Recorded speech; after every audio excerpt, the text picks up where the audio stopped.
नमस्कार दोस्तों, R K study 94 YouTube channel पर आप सभी का एक बार फिर से स्वागत है। दोस्तों, मनोविज्ञान में हमने 7 जो मॉडल पेपर है वो सोल्व कर लिए थे और आज मैं एक और मॉडल पेपर लेकर आपके सामने उपस्थित हुआ हूं।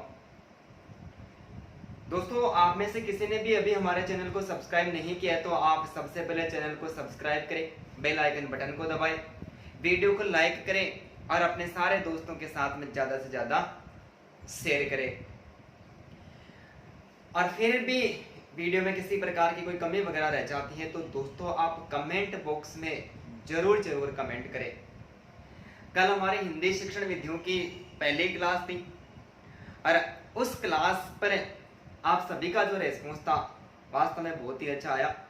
तो मैं जो नेक्स्ट एक और वीडियो में आपके सामने लेकर आऊंगा, ऐसे करते करते हमें व्याकरण और व्याकरण के साथ में शिक्षण विधियों का भी मैं अध्ययन करवाता जाऊंगा और आपके सामने जो रिट का मॉडल पेपर है हिंदी सब्जेक्ट से संबंधित है वो भी मैं 2-4 दिन में आपको एक मॉडल पेपर सोल्व करवाऊंगा। उसका लेवल आपको देखकर बता देना है। तो बिना किसी देरी के आज एक और मॉडल पेपर है शुरू करते हैं।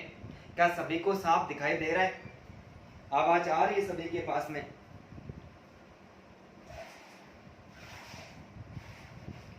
आ रही है आवाज वगैरह भी आ रही है, साफ आ रहा है सब कुछ? तो आप कमेंट करें भाई। मैं शुरू करता हूं आज का पहला प्रश्न। दोस्तों, प्रश्न बहुत ही खतरनाक बनाए और मनोविज्ञान का इतिहास और अधिगम के अलावा यदि अभिप्रेरणा से संबंधित कोई प्रश्न वगैरह आता है तो मैंने मनोविज्ञान का कंप्लीट इतिहास अधिगम के कम से कम 30 या 40 वीडियो और इसके अलावा अभिप्रेरणा के 15 के लगभग वीडियो मैंने अपने YouTube चैनल पर अपलोड कर रखे हैं। किसी भी बंधु को यदि कंप्लीट रूप से देखना है तो आप YouTube चैनल पर जाकर और वीडियो पर क्लिक करके वहां पर देख सकते हो। इसके अलावा हिंदी व्याकरण के अंतर्गत मैंने वर्ण विचार में स्वर वर्ण व्यंजन वर्ण दोनों का वर्गीकरण कंप्लीट रूप से पढ़ा दिया है। शब्द विचार में उत्पत्ति के आधार पर जो शब्द थे तद्भव देशज विदेशज वो भी मैंने पढ़ा दिए। रूढ़ यौगिक योग रूढ़ शब्द भी पढ़ा दिया है और इसके अलावा लक्षक वाचक व्यंजक शब्द पढ़ा दिया है। संज्ञा सर्वनाम विशेषण और क्रिया पढ़ा दी है और अविकारी शब्दों में क्रिया विशेषण समुचय बोधक संबंध बोधक और विस्मयादि बोधक जो शब्द थे उनको भी मैंने पढ़ा दिए। वाच्यों के अंतर्गत मैंने कर्तृवाच्य कर्मवाच्य भाववाच्य सरल वाक्य साधारण वाक्य और अर्थ के आधार पर जो वाक्य 8 प्रकार के वो भी मैंने पढ़ा दिए। इसके अलावा काल का जो यूनिट है वो भी मैंने पढ़ा दिया है और साथ ही मैंने समास के अंतर्गत अव्ययभाव तत्पुरुष समास द्वंद्व दिग्वय इतने सारे वीडियो मैंने अपलोड कर रखे हैं। किसी भी भाई को किसी मेरे दोस्त को यदि सारे वीडियो देखने हैं कंप्लीट रूप से तैयारी करनी है तो YouTube चैनल पर मेरे सभी वीडियो अपलोड है, उनको देख सकते हो। ठीक है भाई। आज का हमारा सबसे पहला है किस अधिगम वक्र में पहला प्रश्न है किस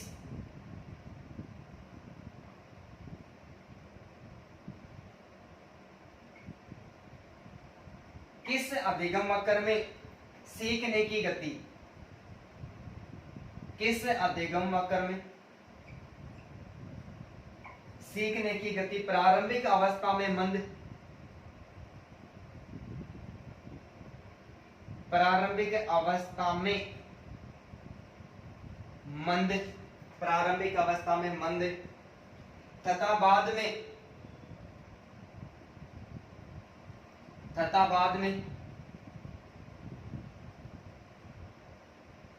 धीरे धीरे तथा बाद में धीरे धीरे तीव्र हो जाती है, तीव्र हो जाती है। ठीक है। विकल्प देता हूं सरल रेखीय वक्र,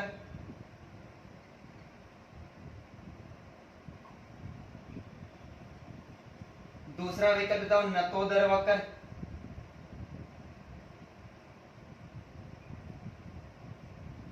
तीसरा विकल्प देता हूं उन्नतोदर वक्र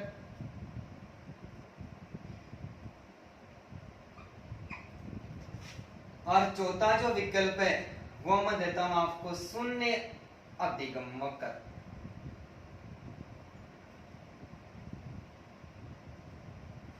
शून्य अधिगम वक्र। भाई साफ दिखाई दे रहा है सबको? हाँ भाई। बताओ, देखिए जल्दी से कमेंट करो। ये प्रश्न एग्जाम में बहुत बार पूछा भी जा चुका है। आज का सबसे बेहतरीन पता रही, खतरनाक प्रश्न है भाई। किस अधिगम वक्र में सीखने की गति प्रारंभिक अवस्था में मंद तथा बाद में धीरे हो जाती है? किस अधिगम वक्र में सीखने की गति प्रारंभिक अवस्था में मंद और बाद में धीरे हो जाती है? धन्यवाद सभी को भाई, सारे मेरे दोस्त लाइव आ गए, सभी को एक बार फिर से गुड इवनिंग। लगे रहो मेरे साथ लगातार। तो इसका सही जो आंसर होगा, हमारा सही आंसर होगा नतोदर वक्र। धन्यवाद भाई सभी को। कौन सा होगा? नतोदर वक्र।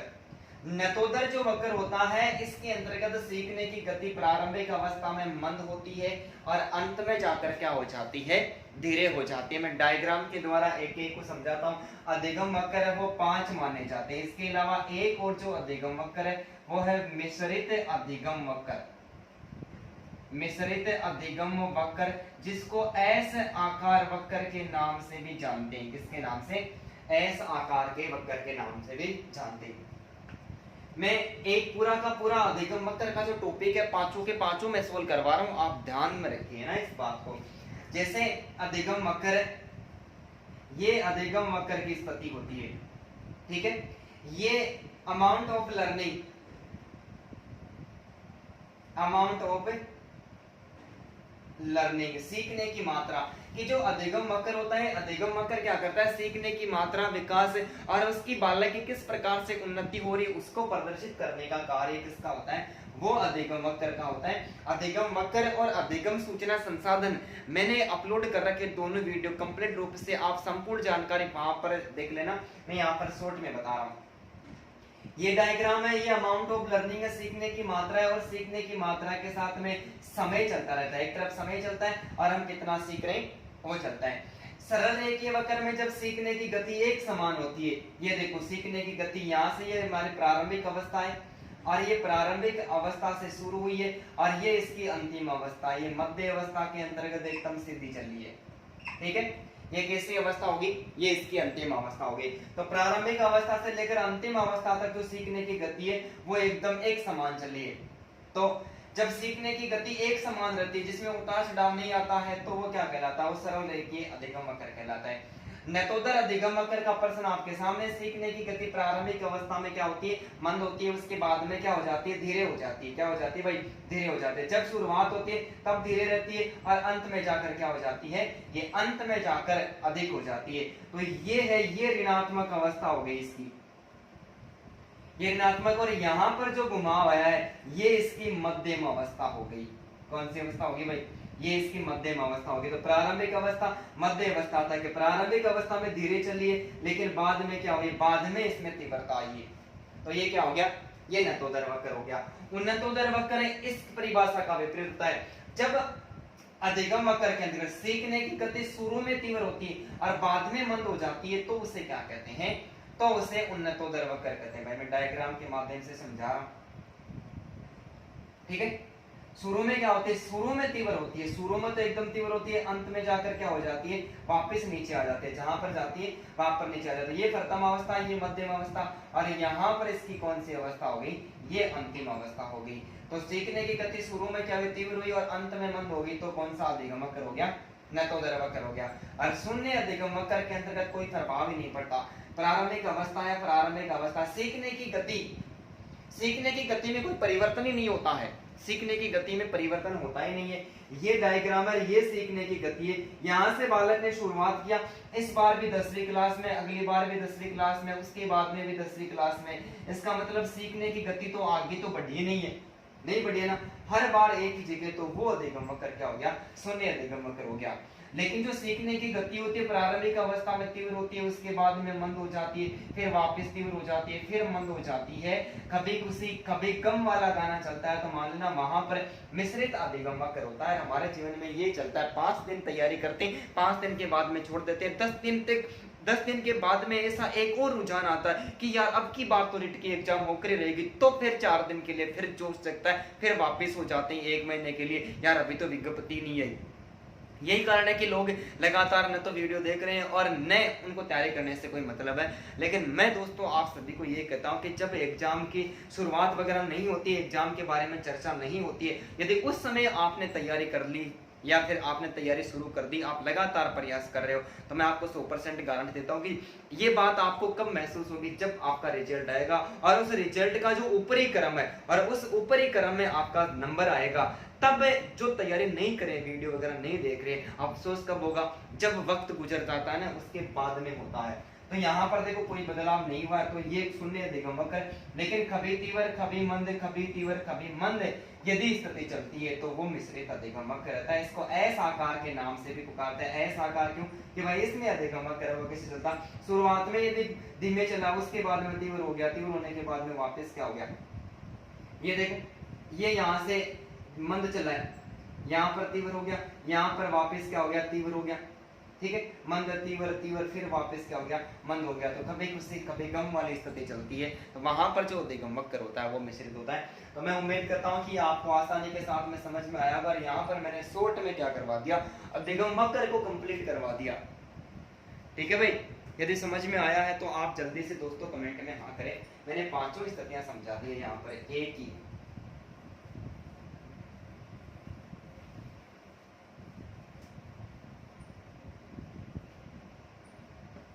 आज का जो दूसरा प्रश्न है, दूसरा प्रश्न है बहुत खतरनाक प्रश्न है भाई।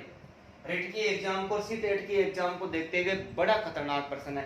बाकी तो हर एग्जाम के लिए हर प्रश्न खतरनाक ही होता है, कहीं से भी प्रश्न उठ के आ जाता है, ये किसी को पता नहीं रहता। लेकिन मैं गारंटी लेता हूँ कि इतने सारे प्रश्न और ऐसे ऐसे प्रश्नों को यदि हमने सोल्व किया है तो इसके आधार पर मैं मानता हूँ कि आप आसानी के साथ इन प्रश्नों को सही करके आओगे और करना भी चाहिए। मैं इतनी मेहनत करता हूँ तो इसका मतलब मैं मेरे लिए मेहनत थोड़ी ना कर रहा हूँ, मैं मेहनत आप ही के लिए कर रहा हूँ। मैं ये चाहता हूँ कि मेरे साथ में जुड़े हुए जितने भी स्टूडेंट है सबका सिलेक्शन हो जाना चाहिए और जो मेरा पढ़ाया हुआ सब्जेक्ट है उसमें उनके ज़्यादा से ज़्यादा अंक आना चाहिए। दोस्तों इसी उम्मीद पर आप सभी को खरा उतरना है। इस अनुबंधन में बहुत शानदार प्रश्न है।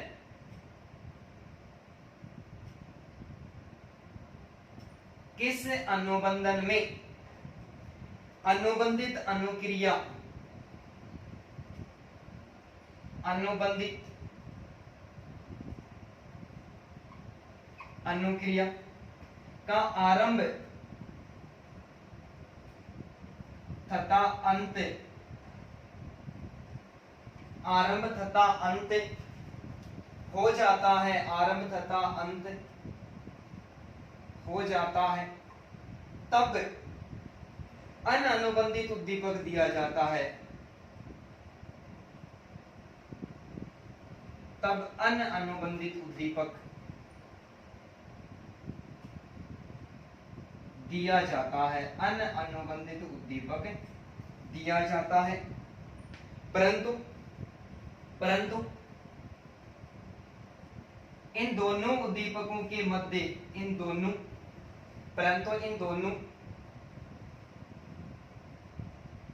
उद्दीपकों के मध्य समय अंतराल होता है। इन दोनों उद्दीपकों के मध्य क्या होता है, समय अंतराल होता है। प्रश्न को पढ़ना है, सोच समझ कर उत्तर देना है। सबसे पहला मैं विकल्प देता हूं सकालिक अनुबंधन,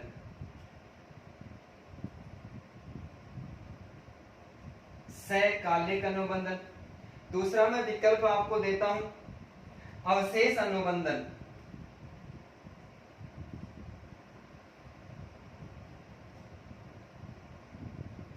तीसरा मैं विकल्प देता हूं आपको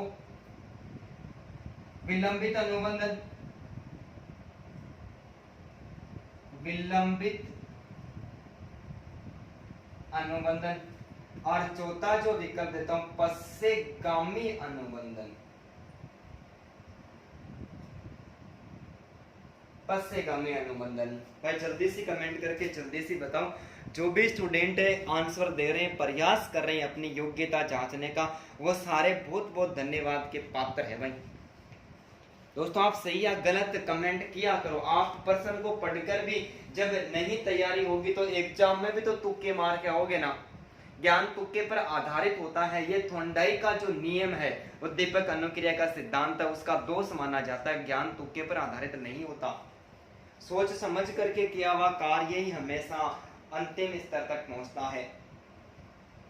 बताओ किस अनुबंधन में अनुबंधित अनुक्रिया का आरंभ तथा अंत हो जाता है, तब अनुबंधित उद्दीपक, अरे यहाँ पर CS अनुबंधित अनुक्रिया यानी CR, अनुबंधित अनुक्रिया यानी CS, ठीक है, CR UCR की बात हो रही है। अनकंडीशनल रेस्पॉन्स UCR, हाँ भाई UCR, ठीक है। बताओ देखिए अनुबंधित अनुक्रिया और अनुबंधित उद्दीपक UCS, अनकंडीशनल स्टिमुलस UCS, एक UCR है एक UCS है। अनकंडीशनल रेस्पॉन्स और अनकंडीशनल स्टिमुलस से अनुबंधित अनुक्रिया और अनानुबंधित उद्दीपक UCS। ये सिद्धांत किसके द्वारा दिया गया है भाई, अरे पावलोव का, अनुकूलित अनुक्रिया का सिद्धांत दिया गया पावलोव का। और मैं वादा करता हूं आज तक किसी भी कोचिंग में किसी भी टीचर के द्वारा नहीं पढ़ाया गया है कि अनुबंधन के, प्राचीन अनुबंधन के classical conditioning theory of learning जो पावलोव ने 1904 ईस्वी में प्रतिपादित किया था, उस प्राचीन अनुबंधन के 4 प्रकार माने गए। कितने प्रकार माने गए, 4 प्रकार माने गए। प्राचीन classical conditioning theory of learning, प्राचीन अनुबंधन का सिद्धांत बाई पावलोव, शास्त्रीय अनुबंधन, अनुकूलित अनुक्रिया सिद्धांत। 4 प्रकार के अनुबंधन है। इसका हमारा जो सही आंसर होगा वो 2 नंबर का होगा, अवशेष अनुबंधन। शाबाश भाई, बहुत बहुत धन्यवाद सभी को। इसका सही आंसर क्या हो जाएगा, सही आंसर अवशेष अनुबंधन हो जाएगा। कौन सा भाई, अवशेष अनुबंधन। अवशेष अनुबंधन के अंतर्गत अनुबंधित अनुक्रिया यानी घंटी बजा दी जाती है। अनुबंधित उद्दीपक क्या था, घंटी था, ठीक है।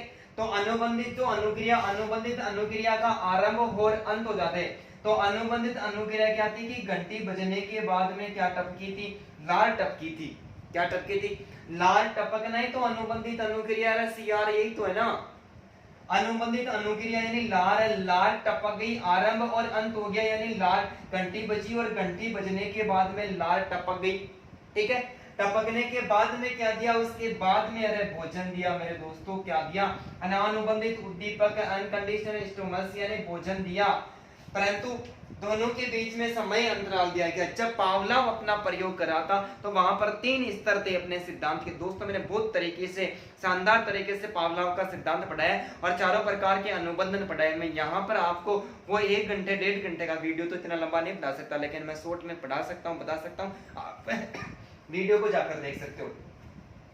तब क्या क्या कि दोनों के बीच में समय अंतराल होता है। जब शुरू में शिकार आता, प्रथम जो स्टेज थी, शुरू में शिकार आता तो समय अंतराल 8 सेकंड का रखा था।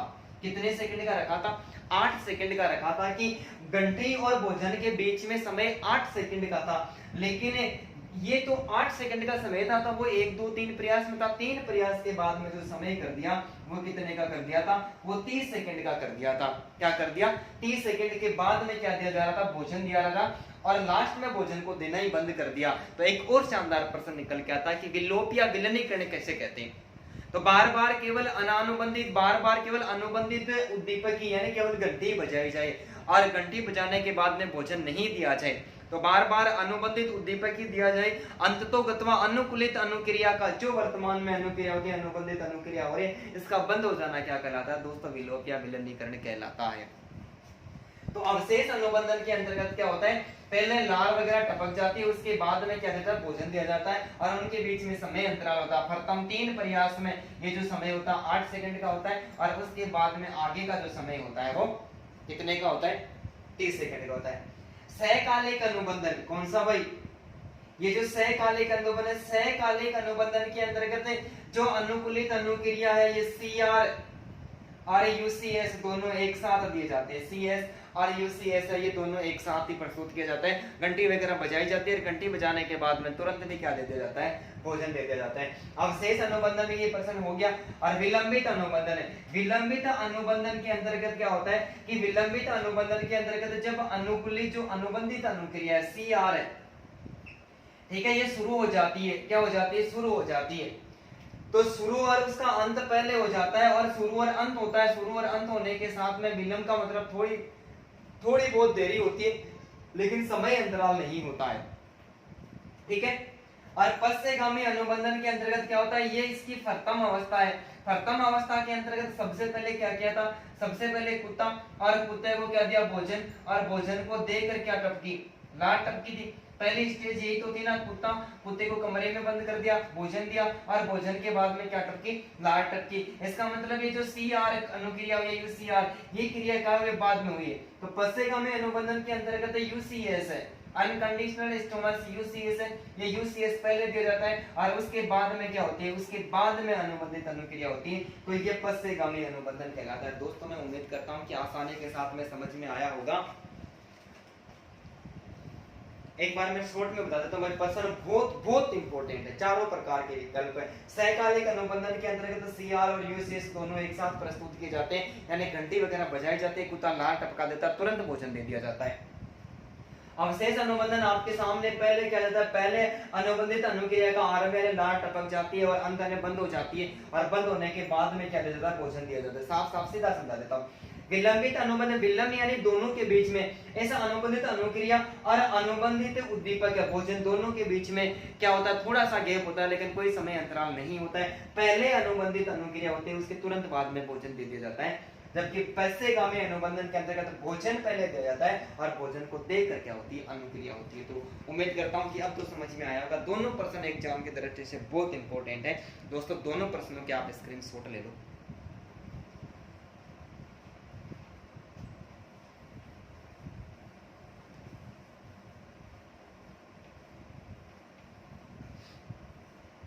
समझ में आ रहा है सभी को?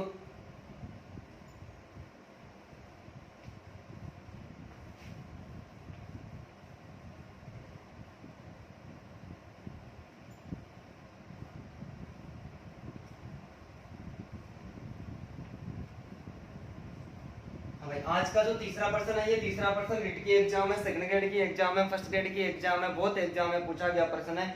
और प्रश्न बुद्धि का जो टर्मन का सिद्धांत है, टर्मन ने बुद्धि लब्धि का जो सूत्र दिया था, उस सूत्र पर आधारित है और एक सिंपल सा प्रश्न है। ये किसी का भी गलत नहीं होना चाहिए। एक बालक जिसकी मानसिक आयु, एक बालक जिसकी, एक बालक जिसकी मानसिक आयु, एक बालक जिसकी मानसिक आयु 12 वर्ष है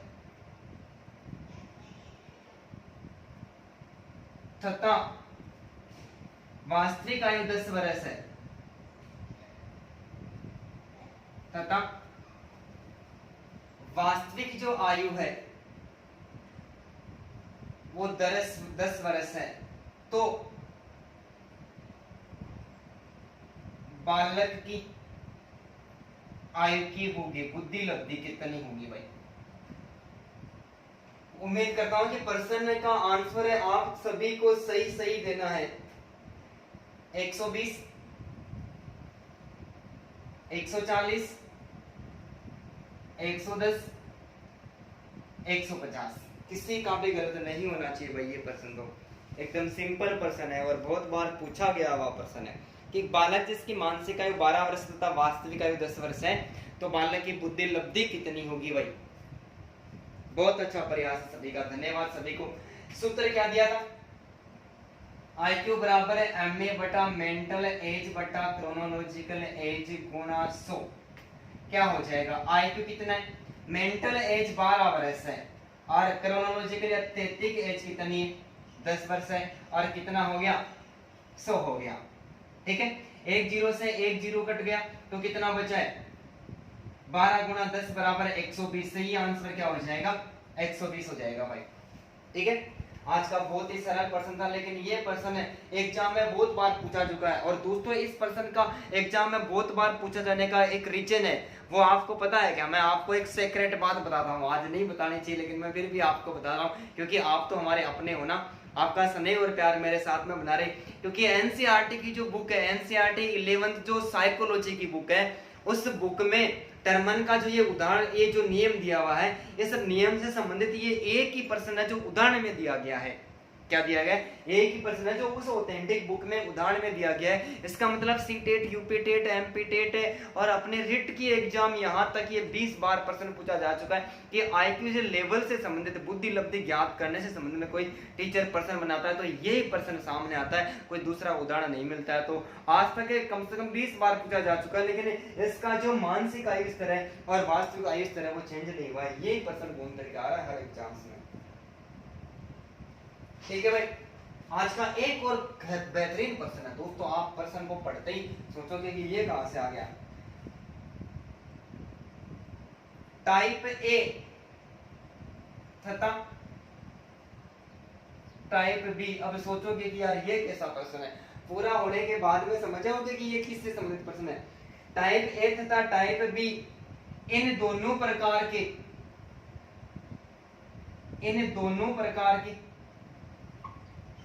दोनों प्रकार के व्यक्तियों के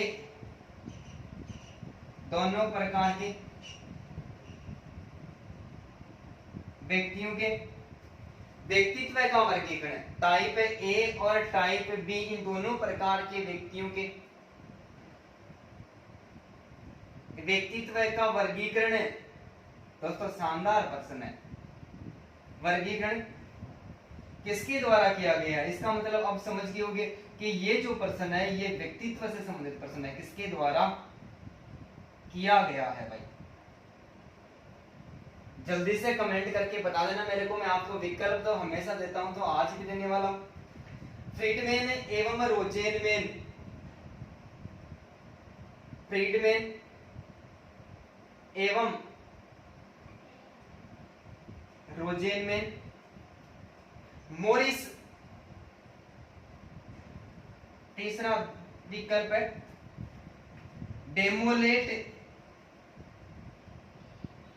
डेमोलेट और चौथा विकल्प है कोबासा। सर सारा ही विकल्प तो नया दे दिया। अरे हर से मैं प्रश्न बनाऊंगा। आज तक जो पढ़ा है वो तो सभी को पता है कि भाई जो पढ़ लिया वो तो व्यक्तित्व में सारे टीचर ही पढ़ाते आ रहे हैं, लेकिन कुछ ऐसे प्रश्न जो अलग निकल के आते हैं वही तो अपनी योग्यता को तय करेंगे ना। ऐसे प्रश्न एग्जाम में आए तो वो तो हमें आगे लेके जाएंगे ना। वैसे साइकोलॉजी टफ होती है तो लगभग स्टूडेंट जो जीरो की स्थिति होती है वो सबकी साइकोलॉजी में होती है, आगे किसी को लेकर जाती है तो वो साइको ही लेकर जाती है। तो दोस्तों विकल्प आपके सामने फ्रीडमैन एवं रोजेनमैन, मोरेसे और डेमोलेट और कोबासा। बताओ भाई,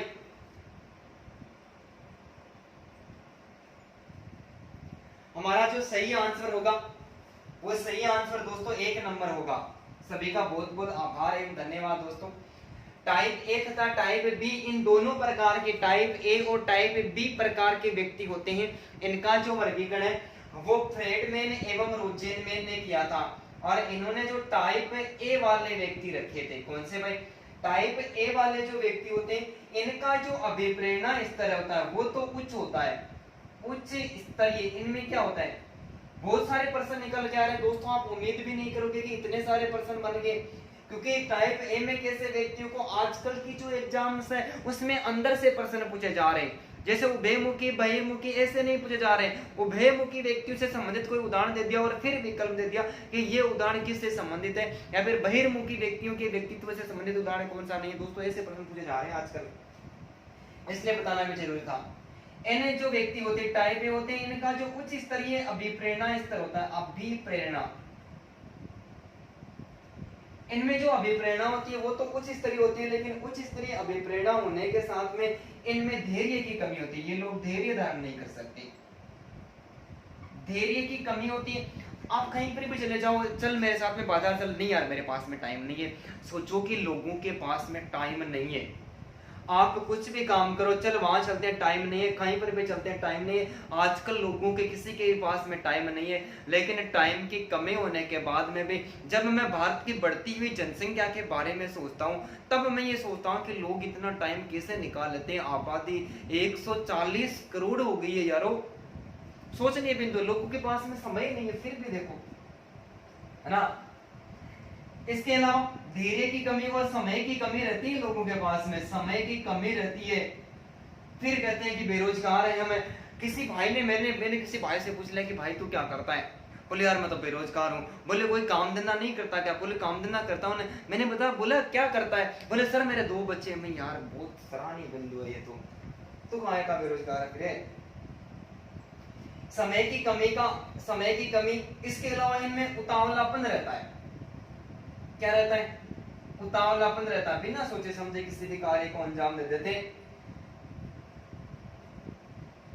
कार्य के बोझ से हमेशा लदे रहने का, कार्य के बोझ से हमेशा लदे रहने का अनुभव करना पाया जाता है।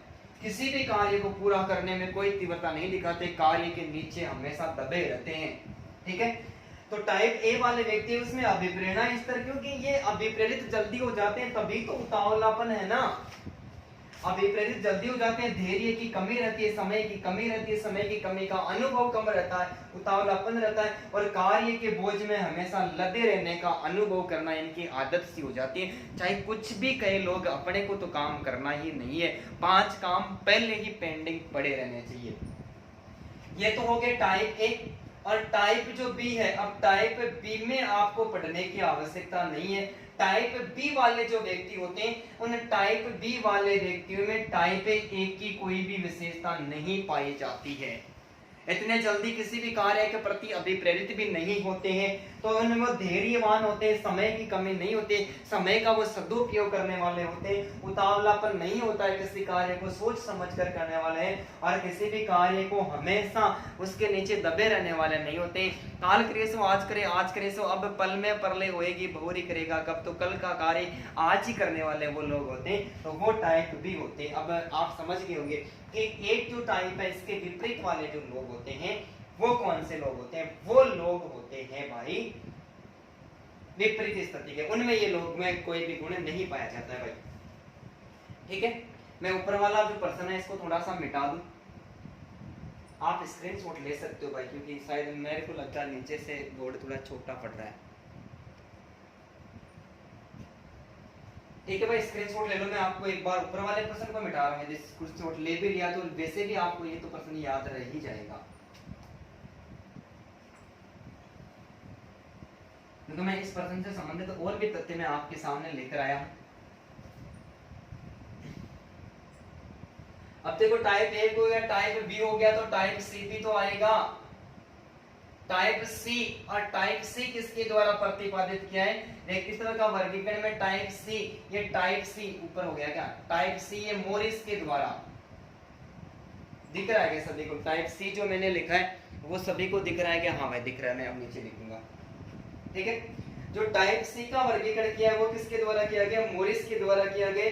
और मोरिस ने क्या है कि जो व्यक्ति टाइप सी के अंतर्गत शामिल होते हैं वो सहयोगशील, इनमें कैसा गुण पाया जाता है? दूसरे लोगों का सहयोग करने का, ये सहयोगशील होते हैं। इनमें विनीत भाव पाया जाता है। कैसा भाव भाई?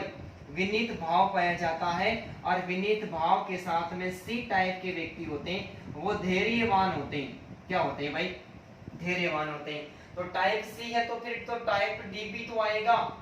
टाइप डी का जो वर्गीकरण है वो डेमोलेट के द्वारा किया गया। मैंने तभी ये सारे विकल्प इसी प्रश्न में दिए थे भाई, मैं एक एक से सबको सोल्व करवा दूं। और मैं उम्मीद करता हूं कि ये स्थिति जो आप आज पढ़ रहे हो ये आपके सामने एकदम नवीनतम ही प्रस्तुत की गई है।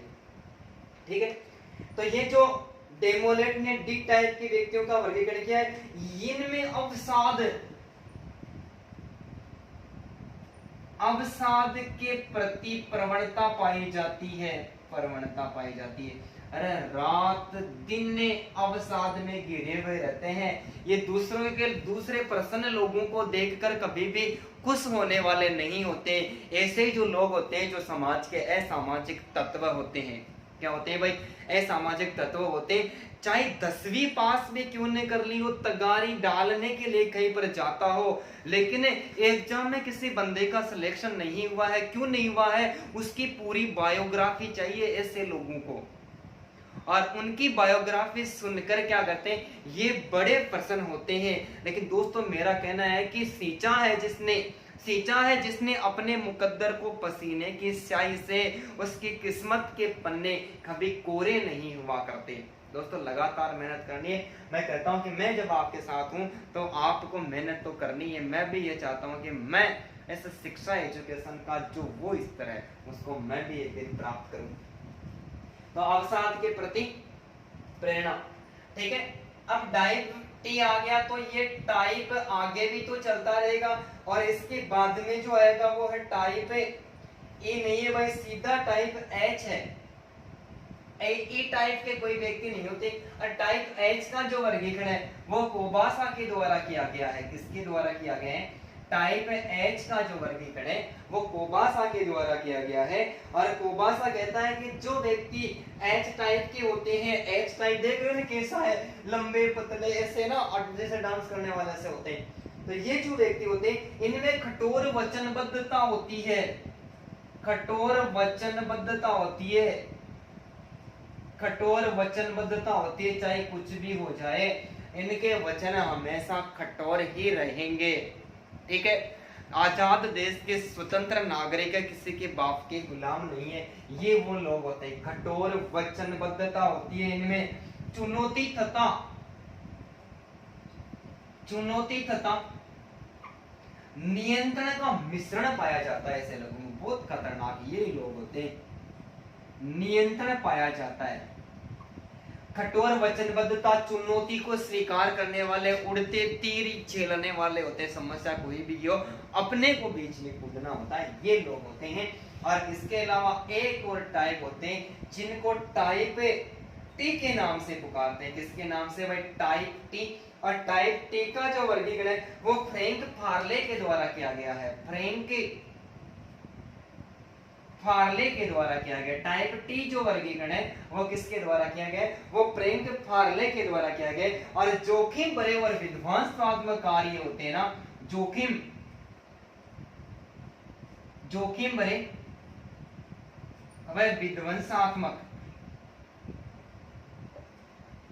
विध्वंसात्मक जो कार्य होते हैं, सार्वजनिक संपत्ति को नुकसान पहुंचाने वाले, बाधाओं से कभी नहीं डरने वाले, कठिनाइयों का सामना करने वाले जो लोग होते हैं वो टाइप टी होते हैं। तो टाइप ए, टाइप बी ये किसके द्वारा प्रतिपादित किया? फ्रीडमैन और रोजनमैन के द्वारा प्रतिपादित किया गया। बाकी सत्य मैंने सबकी लिख दी है। टाइप सी का जो वर्गीकरण है वो मोरिसन के द्वारा किया गया। टाइप डी ये डेमोलेट के द्वारा, टाइप एच कोबासा के द्वारा और टाइप टी फ्रैंक फार्ले के द्वारा वर्गीकरण किया गया है। दोस्तों उम्मीद करता हूं कि कितने सारे प्रश्न है, एक ही प्रश्न में हर लाइन में ये तो प्रश्न हो गया भाई। तो आप इसका स्क्रीनशॉट ले लें, ऐसा प्रश्न शायद नहीं पढ़ा होगा आपने कभी भी।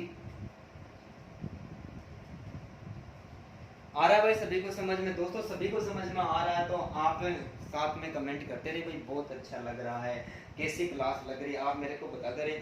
आपके जो कमेंट है वो कमेंट ही मेरा उत्साहवर्धन करते हैं। क्या करते हैं? आपके कमेंट ही मेरा उत्साहवर्धन करते हैं। मैं आपके लिए नए नए वीडियो लेकर आता हूँ। एक बार एक मेंढक था और मेंढक ने पर्वत की चोटी पर चढ़ने की ठान ली। मेंढक ने पर्वत की चोटी पर चढ़ने की ठान ली। अब सोचो कि मेंढक पर्वत की चोटी पर कैसे चढ़ेगा। लेकिन वो जो मेंढक था एकदम से बह रहा था, उसको सुनाई नहीं दे रहा था। जब वो पर्वत की चोटी पर चढ़ने लगा तो अन्य जो मेंढक थे, अन्य मेंढकों ने क्या किया? अन्य मेंढकों ने शोर शराबा करना शुरू कर दिया, उसकी आलोचना शुरू कर दी। लेकिन आलोचना शुरू करने के बाद में भी वो मेंढक पर्वत की चोटी पर चढ़ गया। क्यों? क्योंकि वो बह रहा था, उसको सुनाई नहीं दे रहा था। और उनकी हलचल को देखकर वो ऐसे समझने लगा कि ये मेरा उत्साहवर्धन कर रहे हैं, यानी मेरी आलोचना करके मेरा उत्साहवर्धन कर रहे हैं। और उत्साहवर्धन को समझकर वो क्या करने लग गया? वो उस पर्वत की चोटी पर चढ़ गया। तो असामाजिक तत्व होते हैं, वो आलोचना करते हैं लेकिन हमें अपना मुकाम प्राप्त कर लेना चाहिए। दोस्तों स्क्रीनशॉट ले लो, मैं आपका ज्यादा टाइम नहीं लेने वाला हूँ। ऐसे भी दोस्तों वीडियो थोड़ा लंबा हो ही जाता है। बिठा दो भाई।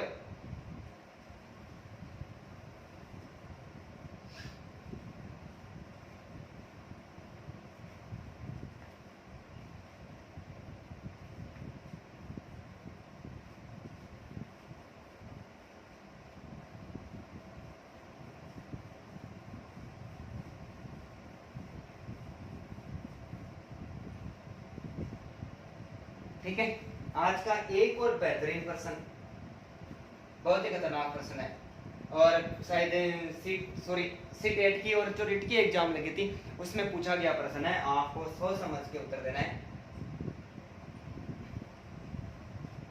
आज का 5वां प्रश्न हो गया है ना, प्रश्न संख्या 5। 16 व्यक्तित्व कारक प्रश्नावली। 16 व्यक्तित्व 16 व्यक्तित्व कारक प्रश्नावली। 16 व्यक्तित्व कारक प्रश्नावली। 16 personality, SI16 personality. 16 personality factor of questionnaire. Factor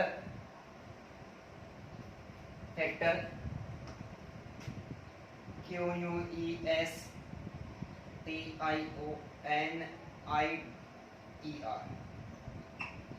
16 personality factor questionnaire यानी 16 PF पर्सनालिटी फैक्टर का प्रतिपादन या का निर्माण करता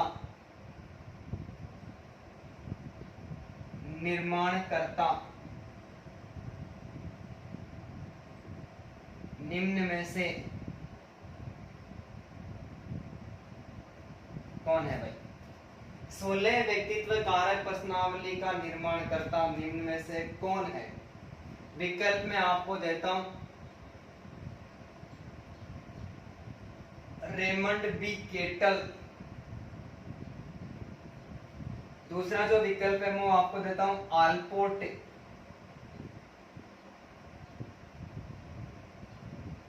तीसरा जो विकल्प है वो आपको देता हूं, जुंग।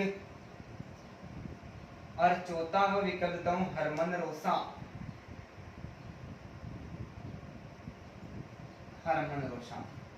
बताओ भाई, जल्दी से कमेंट करो। प्रश्न सीधा पूछा गया है।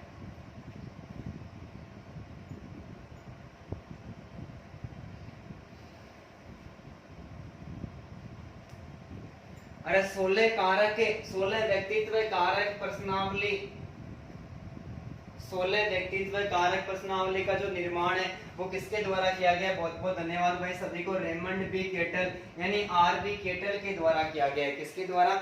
आरबी केटल के द्वारा किया गया। आरबी केटल ने कारक विश्लेषण, आरबी केटल ने व्यक्तित्व का कारक विश्लेषण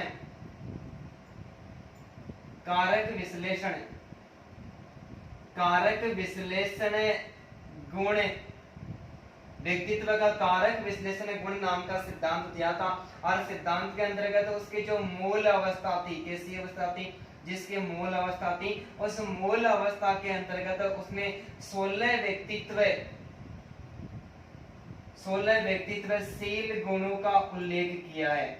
व्यक्तित्व के 16 शील गुणों का उल्लेख किसके द्वारा किया गया है? रेमंड बी केटल के द्वारा किया गया, जिसको 16 PF पर्सनालिटी फैक्टर के नाम से भी पुकारा जाता है। या फिर प्रश्न ऐसा पूछा गया था, 16 शील गुण, आरबी केटल ने व्यक्तित्व के कुल कितने शील गुणों का प्रतिपादन किया है? तो 16 शील गुणों का प्रतिपादन किसके द्वारा किया गया? आरबी केटल के द्वारा किया गया। व्यक्तित्व का शील गुण उपागम या विशेषक उपागम सिद्धांत है, वो किसके द्वारा दिया गया है? आलपोर्ट के द्वारा। शील गुण उपागम सिद्धांत, शील गुण उपागम सिद्धांत या फिर विशेषक जो उपागम सिद्धांत है, इसका जो प्रतिपादन है वो आलपोर्ट के द्वारा किया गया है। और शील गुण या विशेष गुण उपागम के को इन्होंने 3 भागों में विभाजित किया है। प्रमुख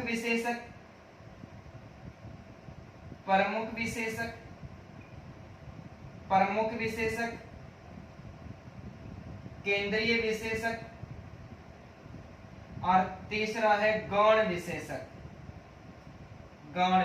दोस्तों आपका पढ़ा हुआ है नहीं पढ़ा हुआ ये तो मैं नहीं जानता, लेकिन आलपोर्ट ने व्यक्तित्व का शील गुण उपागम सिद्धांत या विशेषक उपागम सिद्धांत का प्रतिपादन किया और उसको 3 भागों में बांट दिया, प्रमुख विशेषक, केंद्रीय विशेषक और गौण विशेषक। ठीक है, तो कारक विश्लेषण गुण जो सिद्धांत है उसका प्रतिपादन आरबी केटल के द्वारा किया गया था। जुंग के बारे में हमने अध्ययन कर लिया था कि अंतर्मुखी, बहिर्मुखी और उभयमुखी जो व्यक्तित्व का वर्गीकरण है, यानी मनोवैज्ञानिक आधार पर व्यक्तित्व का जो वर्गीकरण है वो किसके द्वारा किया गया था? जुंग के द्वारा किया गया था। और RIBT रोसा इंक ब्लेड टेस्ट रोसाशाही दबाव परीक्षण का निर्माण है वो 1921 ईस्वी में हरमन रोसा के द्वारा किया गया था, और जिसमें कार्डों की संख्या विभिन्न रंगों के कार्ड थे, कार्डों की संख्या 10 थी। और सेकंड ग्रेड के एग्जाम में प्रश्न पूछा गया था कि हरमन रोसा के द्वारा बताए गए जो 5 कार्ड थे, इन 5 कार्डों पर विभिन्न रंगों के चित्र थे और 5 कार्डों पर केवल काले रंग के चित्र थे। ये काले रंग वाला विकल्प में था। तो 5 + 5 कितने हो गए? टोटल 10 कार्ड हो गए। 5 कार्डों पर विभिन्न रंगों के चित्र और कितने कार्ड थे जिस पर काले रंग के चित्र थे, ये प्रश्न पूछा गया। तो 5 कार्ड थे भाई। लो भाई जल्दी से स्क्रीनशॉट। बहुत शानदार प्रश्न सोल्व हुआ। आज का मैं एक सबसे सरल प्रश्न देता हूं जो फर्स्ट ग्रेड के एग्जाम में कम से कम, ये प्रश्न एकदम सरल है लेकिन मैंने इसलिए उठाया कि आज तक कम से कम ये 20 और 30 के बीच में 20-30 बार के बीच में प्रश्न पूछा जा चुका है। ये प्रश्न भी किसी का गलत नहीं होना चाहिए, एकदम से साधारण सा प्रश्न है। प्रश्न है कि निम्न में से गेस्टाल्टवाद मनोवैज्ञानिक नहीं है। निम्न में से गेस्टाल्टवादी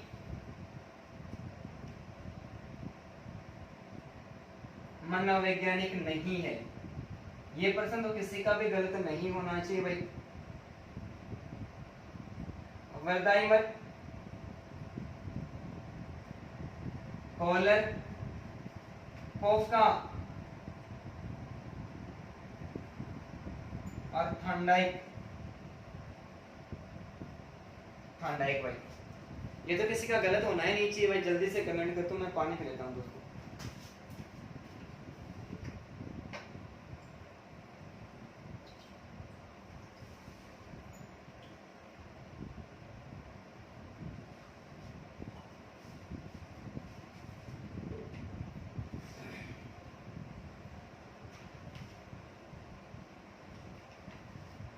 हाँ भाई, सभी को धन्यवाद।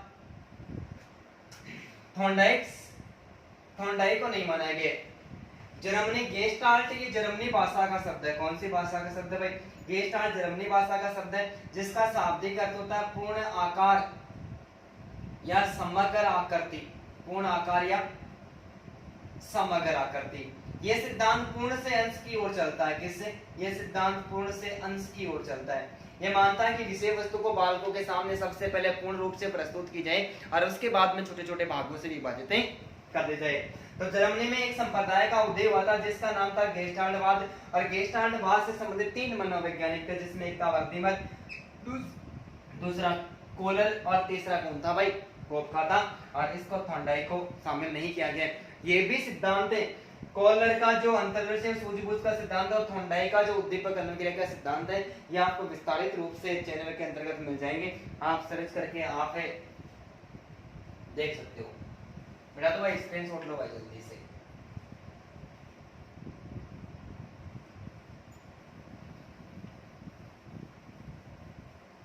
दोस्तों आप मेरे सारे जो वीडियो है उन सारे वीडियो को आप क्रमबद्ध रूप से देखना चाहते हो भाई? पहला वीडियो कौन सा डाला गया था, दूसरा वीडियो कौन सा डाला गया था, यदि इस आधार पर देखना चाहते हो तो मैं आपको अपने मोबाइल में तरीका बताता हूँ कि आपको कैसे मेरे जो सारे वीडियो आपको क्रमबद्ध रूप से देख सकते हो कि सबसे पहला वीडियो कौन सा डाला हुआ है, उसके बाद में कौन सा डाला हुआ है। तो आपको YouTube चैनल पे जाना है, अपना जो मोबाइल है उस मोबाइल के अंतर्गत जो YouTube चैनल है उस YouTube चैनल को ओपन करना है। ओपन करते ही आपकी यहाँ पर तो खुद की जो YouTube आईडी है वो दिखेगी। यहाँ पर एक सर्च का निशान दिखेगा और यहाँ पर कोई वीडियो वगैरह अपलोड करते हो ऐसा कोई निशान दिखेगा। ठीक है, आपको सर्च में जाना है और सर्च में जाकर यहाँ पर क्या लिखना है? R.K स्पेस देना है, STUDY94 लिखना है। ये मेरा YouTube चैनल है। R.K. यहाँ पर दोस्तों स्पेस है, STUDY94 के बीच में कोई स्पेस है नहीं है। ऐसे लगाते ही मेरे द्वारा जो वीडियो अपलोड किए हुए वो सारे वीडियो ऐसे क्रम में खुल जाते हैं। ऐसे वीडियो क्रम में खुल जाते हैं तो यहाँ पर जो भी कोई वीडियो सिलेक्ट करना है उनमें से किसी भी एक वीडियो पर आप क्लिक करोगे। ठीक है, आप क्लिक करोगे तो क्लिक करने के बाद में मेरे जो YouTube RK Study 94 YouTube channel का जो लोगो है ये लोगो खुल जाएगा। आपको इस लोगो पे एक बार फिर क्लिक करना है। क्लिक करते ही आपके सामने जैसे ये मेरा लोगो है, इस लोगो पर क्लिक करोगे, क्लिक करते ही यहाँ पर ऊपर इसके सामने सबसे पहले होम खुलेगा और होम के आगे वीडियो खुलेगा, वीडियो के आगे प्लेलिस्ट से विकल्प खुलते जाएंगे। तो ये जो वीडियो वाला विकल्प है, इस वीडियो वाले विकल्प पर आपको क्लिक करना है। क्लिक करते ही मेरा जो आज का वीडियो है वो सबसे ऊपर रहेगा और इसमें जो सबसे नीचे का वीडियो है वो मेरा सबसे पहला वीडियो। यहाँ पे आपको सारे वीडियो क्रम से मिलेंगे। इसके अलावा दोस्तों मैं एक और बात, आपको और सूचना दे देता हूँ, ठीक है। ऐसी सूचनाएं आ रही है कि शायद कोचिंग वगैरह जल्दी ही स्टार्ट होने वाले हैं। यदि कोचिंग वगैरह स्टार्ट होने वाले हैं, आप में से किसी भी भाई को, आपका कोई बंधु है ना, कोई आपका कोई जानकार है, यदि वो फर्स्ट ग्रेड की एग्जाम की तैयारी करना चाहता है, तो मैं फर्स्ट ग्रेड का हिंदी सब्जेक्ट का बैच वो स्टार्ट करें और हम 2-3 टीचर हैं, हम 2-3 टीचर मिलकर आपको टोटल 225 जो क्वेश्चन आएंगे, 225 में से हमें 195 क्वेश्चन की तैयारी करवाएंगे, ठीक है। जिसमें 120 क्वेश्चन हिंदी सब्जेक्ट के होंगे, 30 क्वेश्चन साइकोलॉजी के, 15 क्वेश्चन हिस्ट्री के, 15 क्वेश्चन एजुकेशनल मैनेजमेंट के, 10 क्वेश्चन है वो करंट जीके के और 5 क्वेश्चन जो हमारे हिंदी सब्जेक्ट के आते हैं। ऐसे करके ये टोटल 195 क्वेश्चन की तैयारी हम आपको करवाएंगे। और उसके साथ में यदि कोई सेकंड ग्रेड का स्टूडेंट है और वो हिंदी सब्जेक्ट की तैयारी करना चाहता है और उसमें साइकोलॉजी भी फर्स्ट पेपर की क्लियर हो जाएगी, वो 150 क्वेश्चन की, 150 और 30 180 क्वेश्चन की तैयारी कोई करना चाहता है ना, तो वो भी मेरे से संपर्क कर सकता है व्यक्तिगत रूप से, ठीक है भाई। ये दो आज की आवश्यक सूचनाएं थी।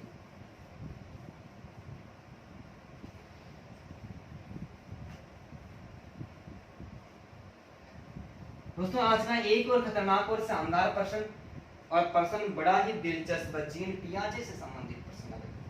सोच समझ के उत्तर देना है कि जीन पियाजे ने, छठवां प्रश्न हो गया है, 1 2 3 4 5 6 7 सातवां प्रश्न है। जीन पियाजे ने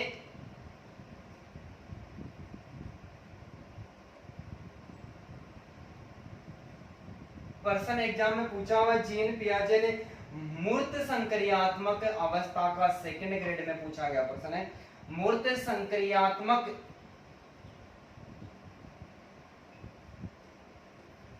संक्रियात्मक अवस्था का आयुकाल स्वीकार किया है, आयुकाल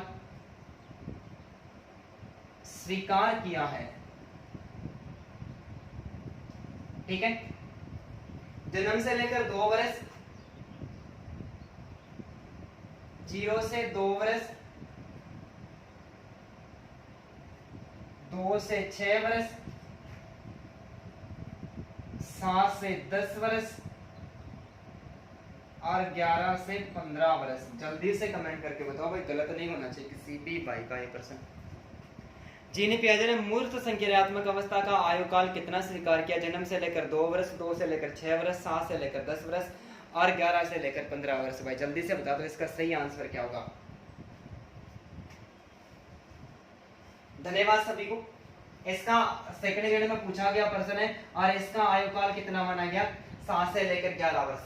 जीन पियाजे ने विकास की 4 अवस्थाओं का उल्लेख किया। कितनी अवस्थाओं का? 4 अवस्थाओं का। SMS sensory motor stage, POS pre operational stage, COS concrete operational stage, FOS formal concrete formal operational stage. ठीक है। एसएमएस सेंसरी मोटर स्टेज पूर्व संक्रियात्मक अवस्था। कैसी अवस्था भाई? संवेदी पेशी अवस्था। क्या नाम दिया इसको? संवेदी पेशी अवस्था। संवेदी पेशी अवस्था का आयुकाल जन्म से लेकर 2 वर्ष तक स्वीकार किया था। प्री ऑपरेशनल स्टेज पूर्व संक्रियात्मक अवस्था, पूर्व संक्रियात्मक अवस्था आयुकाल 3 से लेकर 6 वर्ष तक स्वीकार किया था। कॉन्क्रीट ऑपरेशनल स्टेज मूर्त संक्रियात्मक अवस्था, मूर्त संक्रियात्मक अवस्था।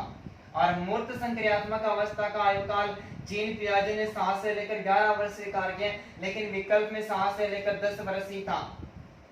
और अमूर्त या अनौपचारिक अमूर्त या अनौपचारिक संक्रियात्मक जो अवस्था है, इसका आयुकाल स्वीकार किया 11 वर्ष के बाद। कितने भाई? 11 वर्ष के बाद। ठीक है। फर्स्ट ग्रेड में दो प्रकार से प्रश्न पूछे जा चुके। प्रश्न पूछा गया था फर्स्ट ग्रेड में कि जीन पियाजे ने अनौपचारिक जो संक्रियात्मक अवस्था है उस अनौपचारिक संक्रियात्मक अवस्था का आयुकाल कितना स्वीकार किया? तो विकल्प में 11 से लेकर 15 वर्ष तक था, क्योंकि 11 से लेकर 11 के बाद में जितना भी ऊपर आयु वर्ष लिखा हुआ मिलता है दोस्तों, वो अमूर्त संक्रियात्मक अवस्था FOS फॉर्मल ऑपरेशनल स्टेज ही मानी जाती है। तो जीन पियाजे ने विकास की 4 अवस्थाओं का उल्लेख किया था, जिसमें मूर्त संक्रियात्मक अवस्था का आयुकाल कितना माना गया है? मूर्त संक्रियात्मक अवस्था का आयुकाल है वो 7 से लेकर 11 वर्ष माना गया। अवस्था के आधार पर यह शेष अवस्था से संबंधित हो गई, और ये जो अवस्था है ये बाल्य अवस्था से संबंधित हो गई।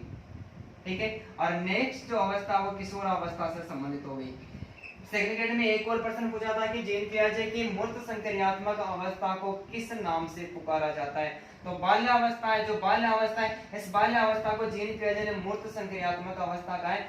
और बाल्य अवस्था प्रश्न पूछा था कि वैचारिक क्रिया का काल, वैचारिक क्रिया का काल कौन सी अवस्था है? सेकंड ग्रेड में पूछा गया प्रश्न था।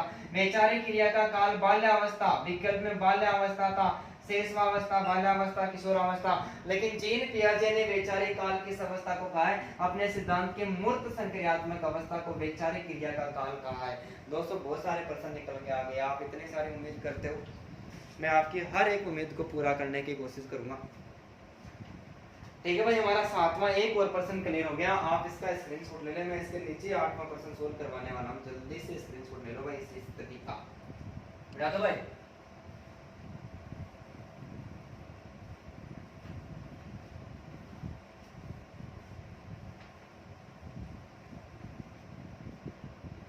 दोस्तों आज का 8वां प्रश्न है, और 8वां प्रश्न है वो एक परिभाषा से संबंधित है, बताना है बस सीधा सीधा।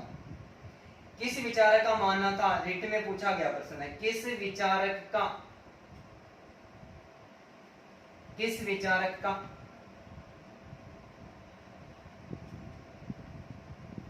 मानना था कि वातावरण वह बाह्य शक्ति है, वातावरण वह बाह्य शक्ति है, वातावरण वह बाह्य शक्ति है जो हमें प्रभावित करती है, वातावरण वह बाह्य शक्ति है जो हमें प्रभावित करती है। किसका मानना था भाई? मैं विकल्प आपको देता हूं, रॉस,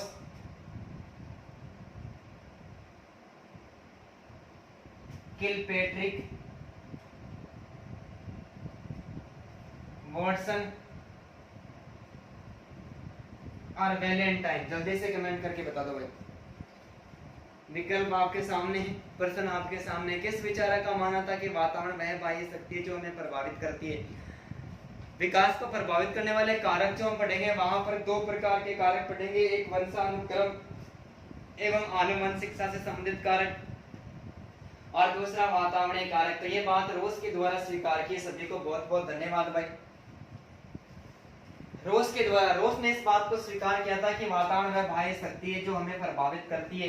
कि रोस ने जीन पियाजे के विचारों का अनुकरण किया, और अनुकरण करके इस बात को इन्होंने प्रतिपादित किया कि जीन पियाजे ने भी इसी बात को स्वीकार किया कि बालक का जो विकास होता है, बालक जो बढ़ता जाता है, बालक का जो विकास होता है वो वातावरण के साथ में अंतःक्रिया करता है, और वातावरण के साथ में अंतःक्रिया करता है वह अंत में अपनी कल्पना शक्ति, चिंतन मनन की शक्ति, तर्क वितर्क की शक्ति, समस्या समाधान की शक्ति, सबका विकास कर लेता है। तब रोस ने स्वीकार किया कि बालक जब जन्म ले लेता है, क्या करता है? बालक जन्म ले लेता है, और जन्म लेने के बाद में जब तक उनका जीवन चलता है, जीवन पर्यंत ये वातावरण उस बालक को हमेशा प्रभावित करता रहता है।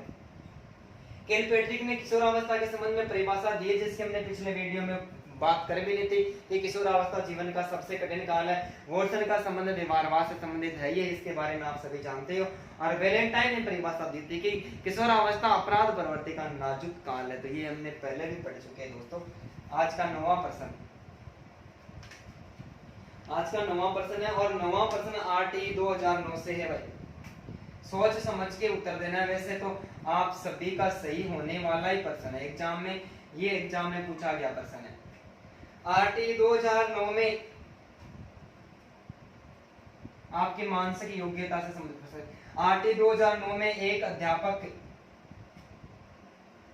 आरटी 2009 में एक अध्यापक को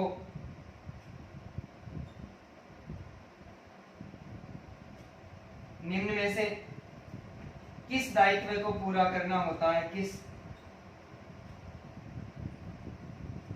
दायित्व को पूरा करना होता है? आरटी 2009 में एक अध्यापक को निम्न में से किस दायित्व को पूरा करना होता है? विकल्प देता हूं मैं आपको। सबसे पहला विकल्प है विद्यालय में नियमित रूप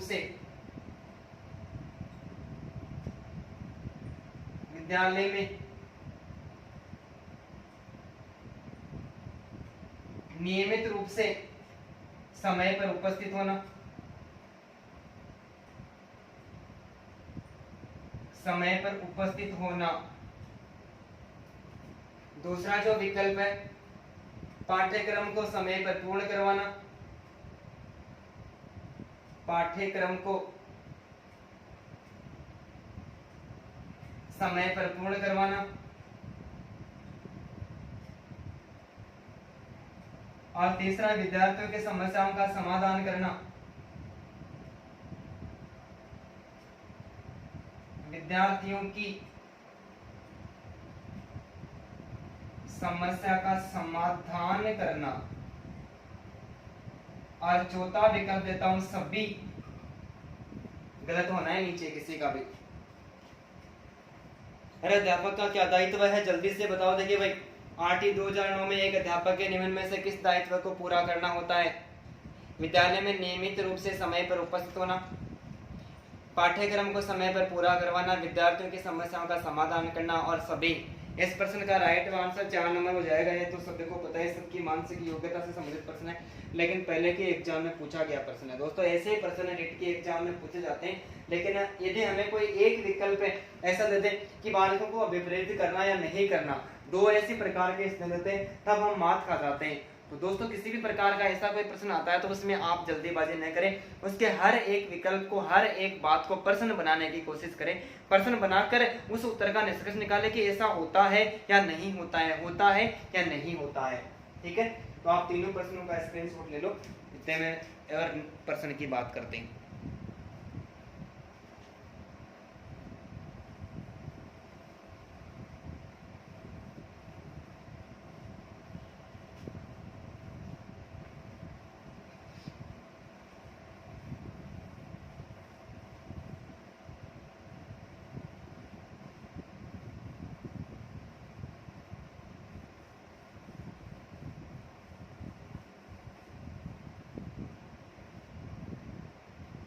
एक और प्रश्न मैं आपके सामने लेके आया हूं, एग्जाम में पूछा गया प्रश्न है, 10वां प्रश्न हो गया भाई आज का।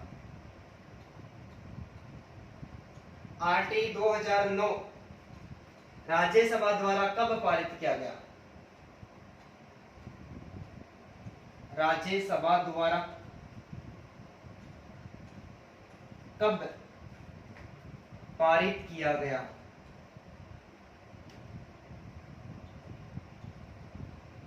कब पारित किया गया?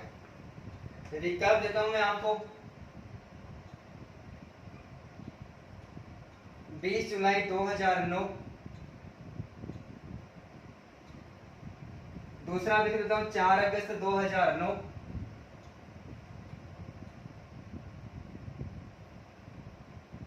तीसरा विकल्प देता हूं 26 अगस्त 2009।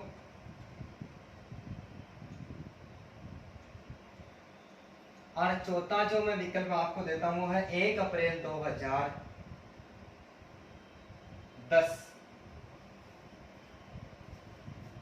प्रश्न को सोच समझ के पढ़ के उत्तर देना है भाई, गलत उत्तर मत दे देना। आरटी 2009 राज्यसभा द्वारा कब पारित किया गया? 20 जुलाई 2009, 4 अगस्त 2009, 26 अगस्त 2009 और 1 अप्रैल 2009। बताओ, देखो जल्दी से कमेंट करके बता दो भाई।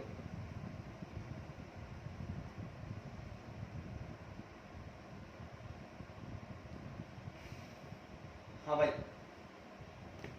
धन्यवाद सभी को, प्रयास सभी अच्छा करे। आरटी 2009 राज्यसभा में 20 जुलाई 2009 को पारित किया गया था।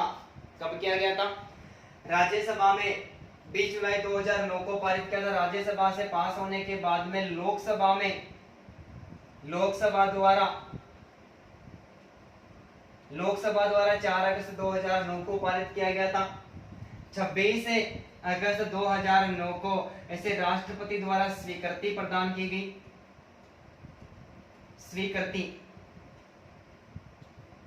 राष्ट्रपति ने इसको स्वीकृति दी और एक आदेश बन गया, एक अधिनियम बन गया, जिसको 1 अप्रैल 2010 को जम्मू एंड कश्मीर को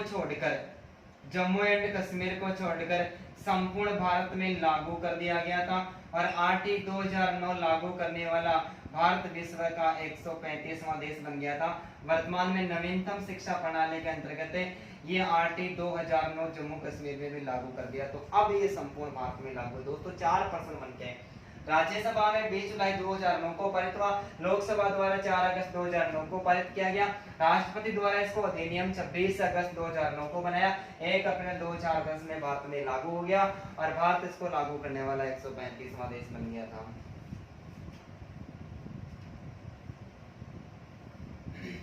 बहुत खतरनाक प्रश्न है, 11वां जो प्रश्न है, शायद आप सभी इसका आंसर देने की कोशिश करोगे। निम्नलिखित विकल्पों को सुमेलित कीजिए। निम्नलिखित विकल्पों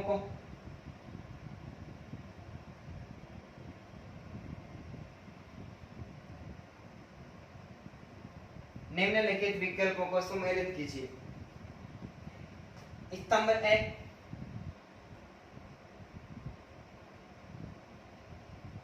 विकल्प दोस्तों मैं आपको दे रहा हूं। पहला है अनन्यता का सिद्धांत। दूसरा विकल्प है जीवन शैली एवं सामाजिक अभिरुचि का सिद्धांत। जीवन शैली एवं सामाजिक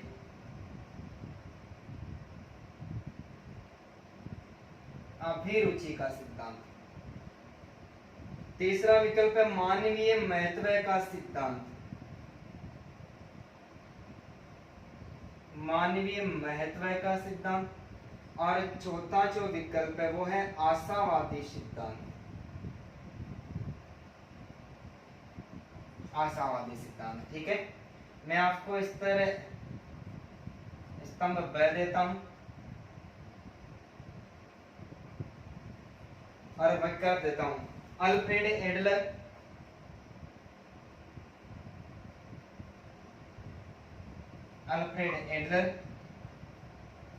एरिक एरिक्सन, केरेन हर्नी और एरिक फ्रॉम।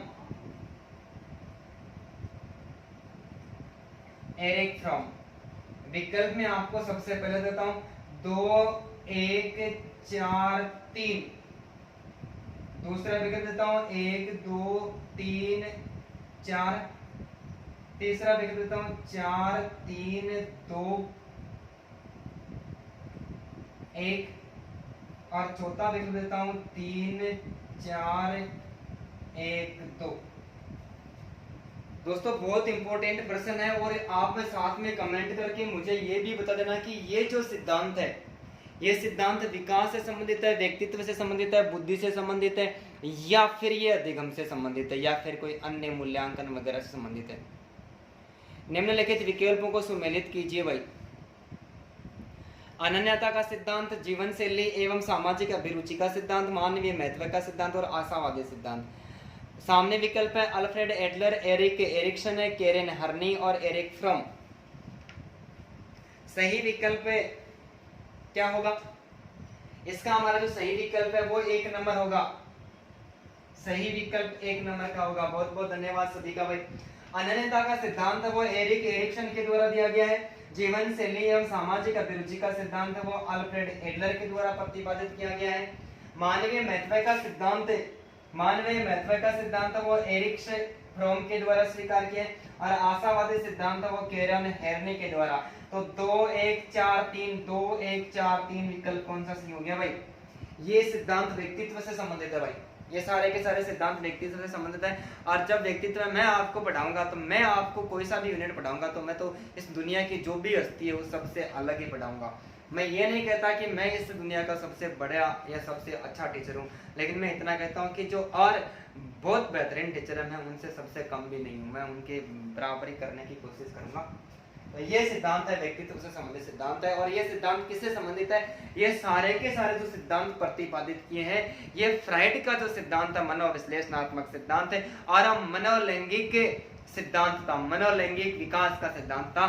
उन सिद्धांतों के अंतर्गत जो प्रतिक्रियाएं सिगमंड फ्राइड ने व्यक्त की है उनमें उन्होंने महिलाओं को बिल्कुल भी आदर्श स्वीकार नहीं माना गया। इसलिए ये जो महिलाएं थी और इन महिलाओं ने क्या किया, जैसे केरन हेरनी है, एरिक फ्रोम है, ये जो महिलाएं थी इन महिलाओं ने उस मनोविज्ञान का जो मनोविश्लेषणात्मक सिद्धांत था उस सिद्धांत की आलोचना करते हुए जो विचारक हुए थे उन्होंने विचार प्रस्तुत किए। वो अनन्यता का सिद्धांत, जीवन शैली, सामाजिकता का सिद्धांत, मानवीय महत्व का सिद्धांत और आशावादी सिद्धांत थे भाई। ये 4-5 सिद्धांत थे।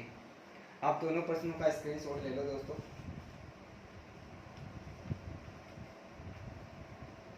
बता दो भाई। उम्मीद करता हूँ कि आपको समझ में आ रहा होगा दोस्तों, कमेंट करके मेरे को बताते जाए आपको समझ में आ रहा है। मैं भी आपके साथ में लगातार बना रहूंगा। आपका काम तो केवल बैठे बैठे देखना ही है, इतनी प्रकार की एक्टिविटी मेरे को करनी पड़ती है, लेकिन जब आप मेरा उत्साहवर्धन करोगे तो मैं कभी भी झुकने वाला नहीं हूं।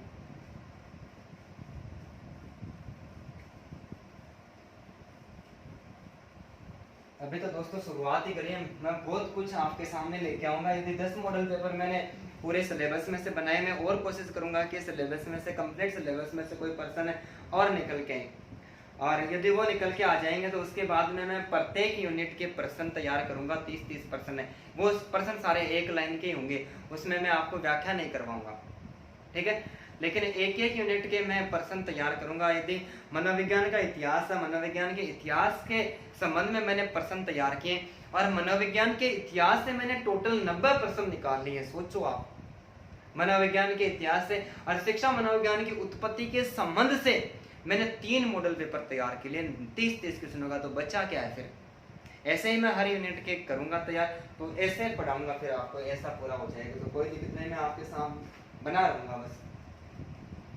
लेकिन दोस्तों आप सभी से मेरा एक और आग्रह है कि आपके कोई भी साथी है, आपके कोई भी साथी है और जो रिट वगैरह की तैयारी कर रहे हैं, आप यदि उनको ऐसे वीडियो वगैरह शेयर कर रहे हो, वो नहीं ध्यान दे रहे, चाहे वो कोई भी कोचिंग का हो, बस उसका भला हो जाना चाहिए, तो आप उसको व्यक्तिगत रूप से जानते हो तो आप फोन करके भी उसको लाइव आने के लिए आप प्रयास कर सकते हो। दोस्तों आज का कौन सा प्रश्न है भाई?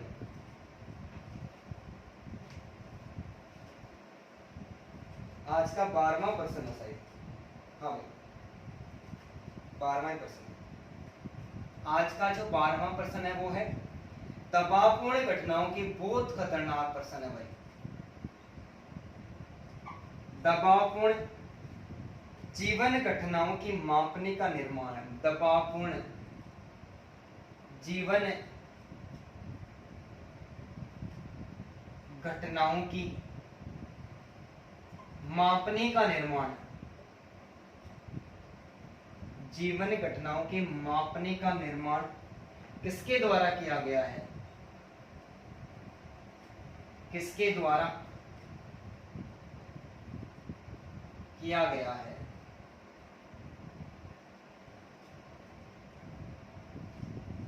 ठीक है, पहला जो विकल्प है वो है कूलम्स तथा राहत। दूसरा विकल्प है कोर तथा कोर।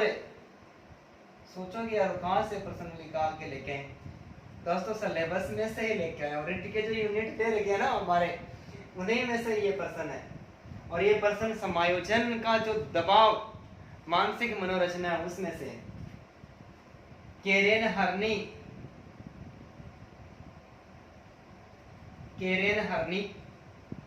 और चौथा जो विकल्प है वो गेरेट तथा अन्य, गेरेट तथा अन्य। चार विकल्प आपके सामने है, प्रश्न आपके सामने है। तो सोच समझ के बता दो, सही बताओगे। मेरे इतने मॉडल 7 मॉडल पेपर मैंने सोल्व करवा दिए, तो मैं आपसे अब यही उम्मीद करता हूँ कि आप सभी मेरे हर प्रश्न का सही जवाब देने वाले हो। गलत तो आपका हो ही नहीं सकता।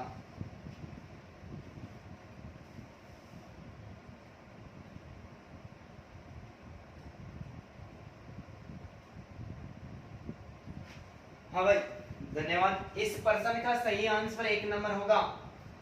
होल्मस तथा राहे ने दबावपूर्ण जीवन घटनाओं के मापने का निर्माण किया। दबाव को अंग्रेजी भाषा में स्ट्रेस कहते हैं। दबाव को अंग्रेजी भाषा में क्या कहते हैं? स्ट्रेस कहते हैं। स्ट्रेस जो शब्द है ये लैटिन भाषा के, कौन सी भाषा के? ये लैटिन भाषा के स्टैटिक्स से बना है। किससे बना है भाई?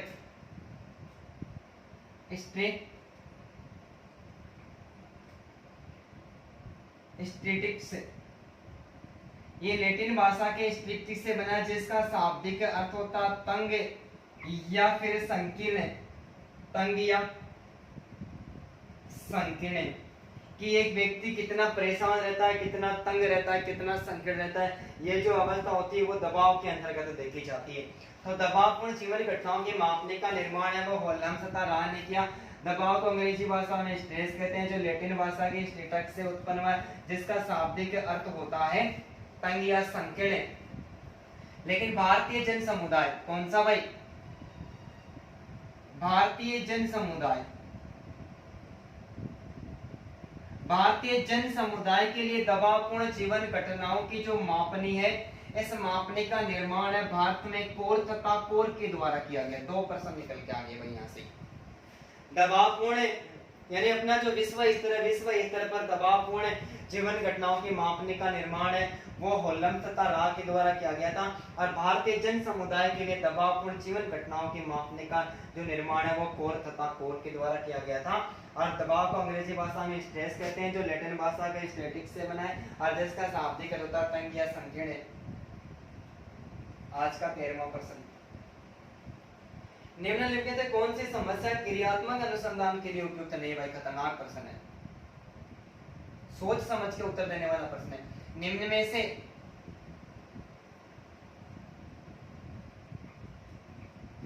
कौन सी समस्या, निम्न में से कौन सी समस्या क्रियात्मक अनुसंधान, निम्न में से कौन सी समस्या क्रियात्मक अनुसंधान के लिए, क्रियात्मक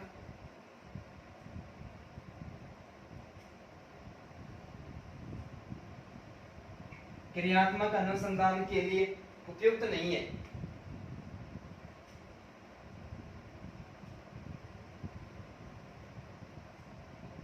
ठीक है,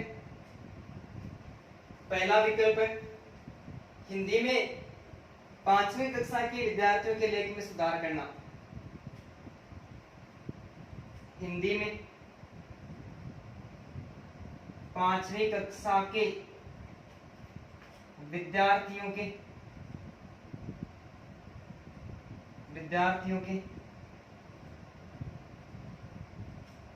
लेख में सुधार करना। ये रिट के अंतर्गत पूछा गया प्रश्न है 2017 के अंतर्गत। दूसरा जो विकल्प है 7वीं कक्षा के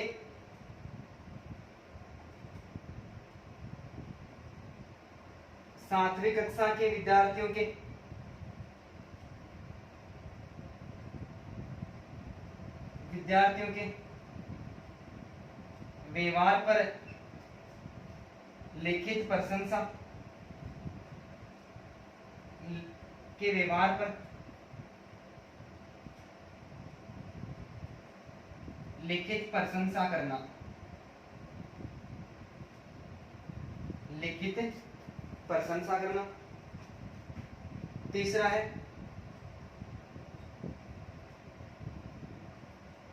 परंपरागत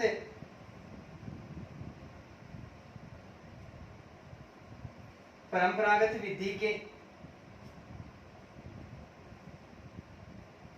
परंपरागत विधि के ऊपर कंप्यूटर सहायक अनुदेशन का प्रभाव, कंप्यूटर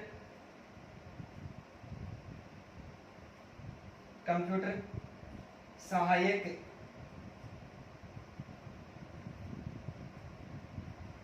अनुदेशन का प्रभाव। और चौथा जो विकल्प है वो है भूगोल के प्रयोग में, भूगोल के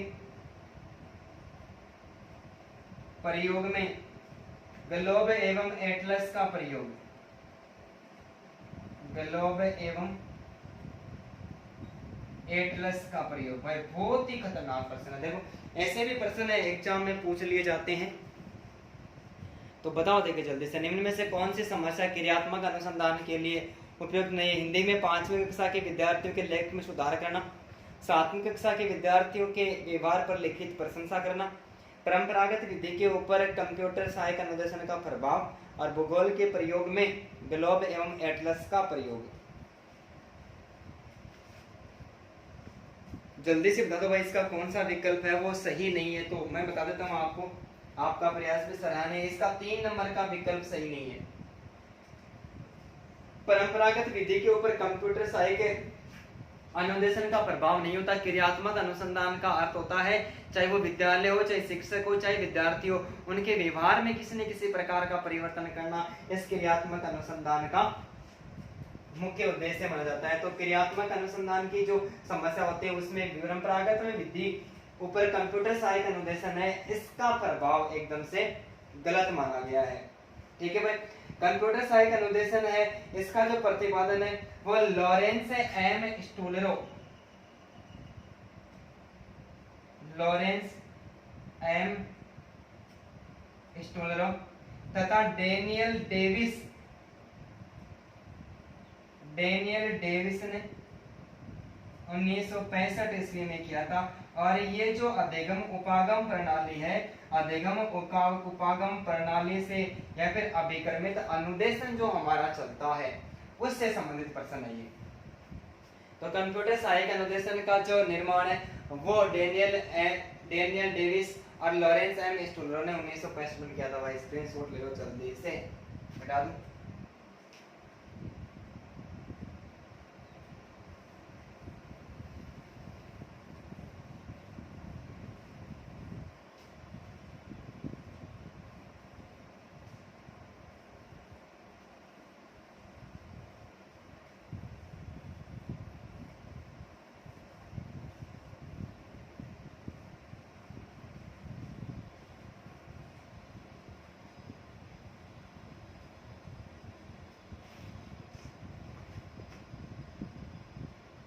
आज का प्रश्न संख्या 14, एक अधिगम नियोग्यता, बहुत खतरनाक प्रश्न है, 4 प्रश्न सोल्व कराऊंगा एक के साथ। एक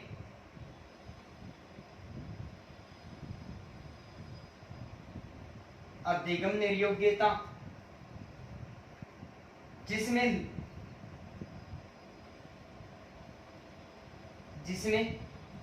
लिखावट में कठिनाई शामिल है, जिसमें लिखावट में कठिनाई शामिल है, जिसमें लिखावट में कठिनाई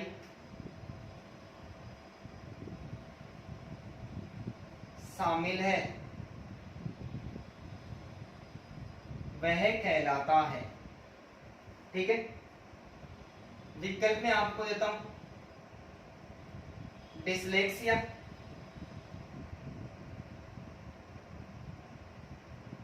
डिसलेक्सिया। दूसरा विकल्प देता हूं डिस्कैलकुलिया,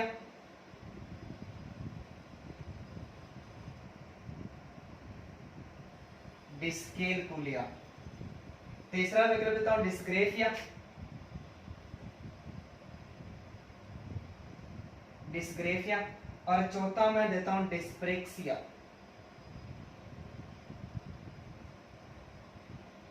बता दो भाई, ये तो प्रश्न बहुत बार पूछा जा चुका है, ये तो आपका गलत होना नहीं चाहिए। डिसलेक्सिया, डिस्कैलकुलिया, डिस्ग्रेफिया और डिस्प्रेक्सिया, 4 विकल्प आपके सामने हैं। और इसका जो देखो लिखावट संबंधित है, मैं आपको बहुत एक ट्रिक के माध्यम से बताने वाला हूं, भूलोगे नहीं दोस्तों। जो अधिगम निर्योग्यता, लर्निंग डिसऑर्डर या अधिगम अक्षमता भी कहते हैं इसको, ठीक है। अधिगम निर्योग्यता, अधिगम अक्षमता के नाम से भी इसको पुकारा जाता है। और अधिगम जो निर्योग्यता, अधिगम निर्योग्यता के संबंध में मैंने एक वीडियो अपलोड कर रखा है 20-25 मिनट का, और उसमें मैंने कम से कम 25 या 30 के लगभग अधिगम निर्योग्य से संबंधित जो अधिगम विकार से संबंधित समस्या है उनको मैंने सबको एक जगह पहले पढ़ा रखा है, आप YouTube चैनल पर जाके देख सकते हो। देखो डिसलेक्सिया, ठीक है, डिसलेक्सिया के अंतर्गत ऐसा नाम आता है कि डिस्कशन का सा नाम आता है। क्या आता है? डिस्कशन का सा नाम आता है। तो डिसलेक्सिया में डिस्कशन होता है, इसका मतलब जो पठन एवं वाचन है, कौन सा भाई? पठन एवं जो वाचन होता है, पठन और वाचन में डिस्कशन होता है। तो डिसलेक्सिया का संबंध किससे? पठन और वाचन से। के डिस्कैलकुलिया यानी कैलकुलेटर का सा नाम आता है। तो गणितीय जो व्यतिक्रम है, कौन सा भाई? जोड़, बाकी, गुणा, भाग है, इनमें कोई समस्या होती है, ठीक है। गणितीय व्यतिक्रम या गणितीय जो निर्योग्यता है उसका समस्या समाधान किसमें? डिस्कैलकुलिया में। डिस्ग्रेफिया यानी इसमें ग्राफ नाम आ रहा है और ग्राफ पर हमेशा लिखा जाता है, तो लिखावट या लेखन संबंधी जो व्यतिक्रम है वो कौन सा है? वो डिस्ग्रेफिया है। और वाचन, पठन, गणितीय व्यतिक्रम और लेखन, इन सभी को यदि एक जगह शामिल कर दिया जाता है, इन्हें सभी को जब शामिल करके पढ़ा जाता है, सभी में कोई दोष होता है, लिखने में, पढ़ने में, बोलने में, ठीक है, गुणा, भाग, जोड़, बाकी करने में, तो उसको डिस्प्रेक्सिया के नाम से जाता है। दोस्तों ट्रिक के माध्यम से याद होगा, रटने की जरूरत ही नहीं पड़ी। डिसलेक्सिया में डिस्कशन होता है, तो पठन और वाचन संबंधी विकार है वो हो गया डिसलेक्सिया। गणितीय संबंधी विकार है वो डिस्कैलकुलिया। ग्राफ से संबंधित विकार है, लेखन से संबंधित विकार है वो डिस्ग्रेफिया। सभी जो विकार एक व्यक्ति में पाए जाते हैं वो डिस्प्रेक्सिया। और आज का हमारा 15वां प्रश्न, बालक का सामाजिक व्यवहार प्रभावित होता है, सोच समझ के बताना है दोस्तों, बहुत टाइम हो गया। बालक का सामाजिक व्यवहार प्रभावित होता है,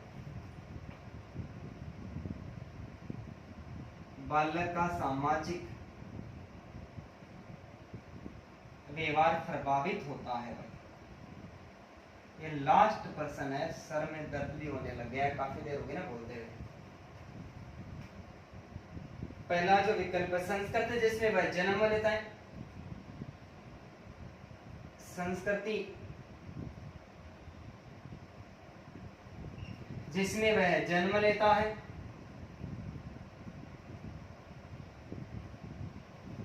दूसरा विकल्प है वातावरण या पर्यावरण जहां पर वो रहता है, वातावरण या पर्यावरण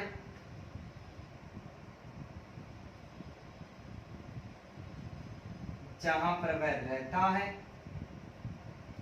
और तीसरा है आर्थिक स्तर जिससे उसका संबंध है, आर्थिक स्तर जिससे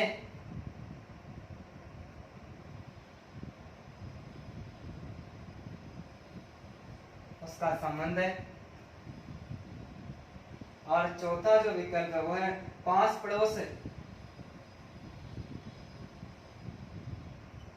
पास पड़ोस जिसमें वह अंतः क्रिया करता है।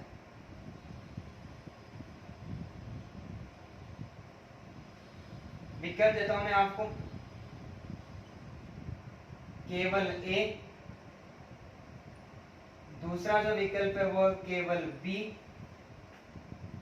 तीसरा जो विकल्प है वो है ए व बी दोनों, और चौथा जो विकल्प है वो है 1, 2, 3 और 4। ठीक है भाई, बालक का सामाजिक व्यवहार वो प्रभावित होता है। 4 विकल्प दे रखे, केवल ए, केवल बी, केवल बी व ए व बी दोनों, या फिर चारों से ही प्रभावित होता है। जल्दी से कमेंट करके बता दो भाई। तो दोस्तों इसका हमारा सही आंसर हो जाएगा 4 नंबर का। बाल्य का जो सामाजिक व्यवहार है, समाज में संस्कृति का भी प्रभाव पड़ता है, वातावरण का भी प्रभाव पड़ता है, आर्थिक स्तर का भी प्रभाव पड़ता है, और आस पड़ोस का जो वातावरण है, जिन लोगों के साथ में जो उठता बैठता है, उनका भी पूरा प्रभाव पड़ता है। तो दोस्तों एक बार इन दोनों प्रश्नों के आप स्क्रीनशॉट ले लो। आज का जो मॉडल पेपर था वो बहुत ही खतरनाक मॉडल पेपर था भाई। मेरा ऐसा मानना है इस मॉडल पेपर का लेवल भी एकदम से हाई था। एग्जाम की दृष्टि को देखते हुए ये मॉडल पेपर भी बहुत शानदार था। ठीक है दोस्तों आपको यदि वीडियो अच्छा लगता है तो आप हमारे चैनल को सब्सक्राइब करिए, बेल आइकन बटन को दबाइए, वीडियो को लाइक करिए, अपने सारे दोस्तों के साथ में आप इस वीडियो को ज़्यादा से ज़्यादा शेयर करें। ठीक है भाई, धन्यवाद सभी को। एक बार फिर से गुड इवनिंग, जय हिंद, जय भारत।